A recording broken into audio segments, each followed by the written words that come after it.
Matthew 5. Matthew chapter 5, verse 39.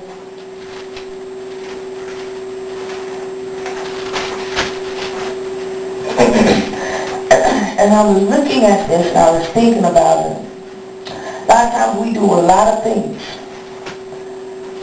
but we're not doing it in the right mannerism.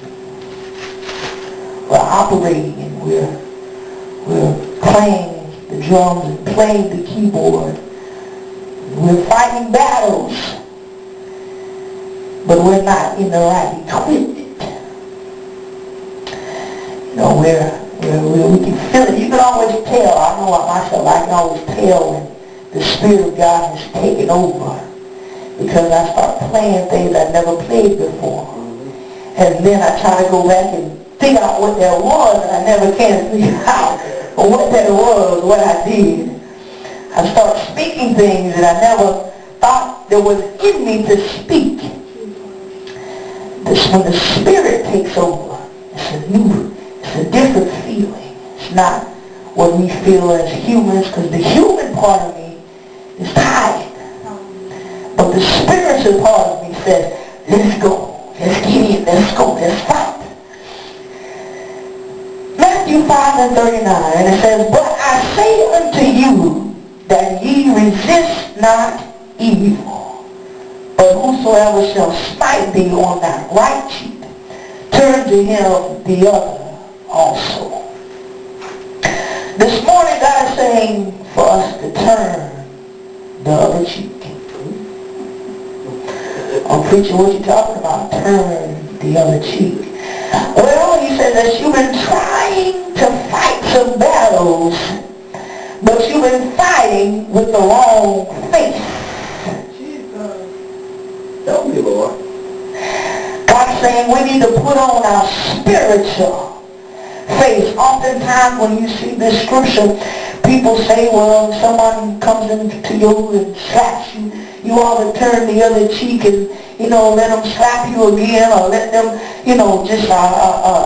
just forgive them and go on. But God is saying, yes, that's true also. But my point is that you're fighting when they're slapping you. They're slapping your human. But see, when you turn the other cheek, you turn on your spiritual, and they can slap you in the spiritual. My God, my God. He said, in this life we're going to have some issues and some battles and some trials. But he said the battle does not belong to you. It belongs to me. So you need to get in the right equipment. You need to get in the right, put on the right face.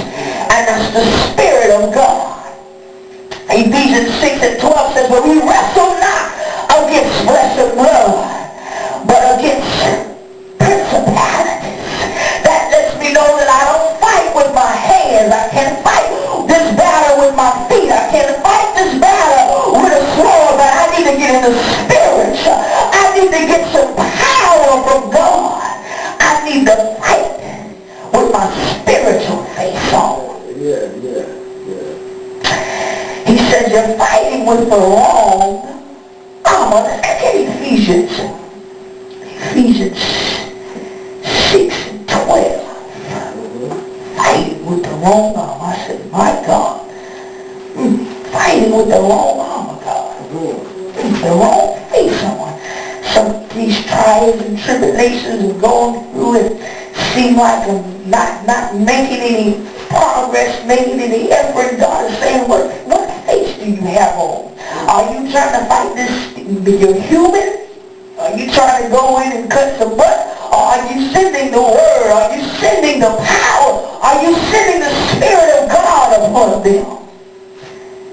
The Spirit can reach farther than any of you and I, the human part of us. So Ephesians 6 and 14, and it says, stand therefore having your loins girded about with truth, and having the breastplate of righteousness. Do you have on the right arm? And your feet shod with the preparation of the gospel of peace. Above shall be able to quench all the fiery darts of the wicked. How you expect to fight when you got your whole body exposed? He's saying you ought to have the breastplate of righteousness. That means you ought to be some purity in you. There be some areas that the devil just cannot touch because you're covered with the right armor. Hallelujah. The helmet of salvation, the sword of truth, which is the word of God. I got the sword in my hand. I'm not trying to fight with this physical sword, but I'm fighting with the Spirit of God. There's some words. The Bible gives us words. The Bible gives us things that we can say and things that we ought to do in order to fight when the devil comes at us, but yet we are refusing to use the word of God. We're trying to fight with our own words, and they're just falling. They're just spewing. But if you start using the word of God on the devil, he has no choice but to flee. He has no choice but to move. He has no choice but to get out of your way. That's right. For it is this flesh size no good thing. There's nothing good in me.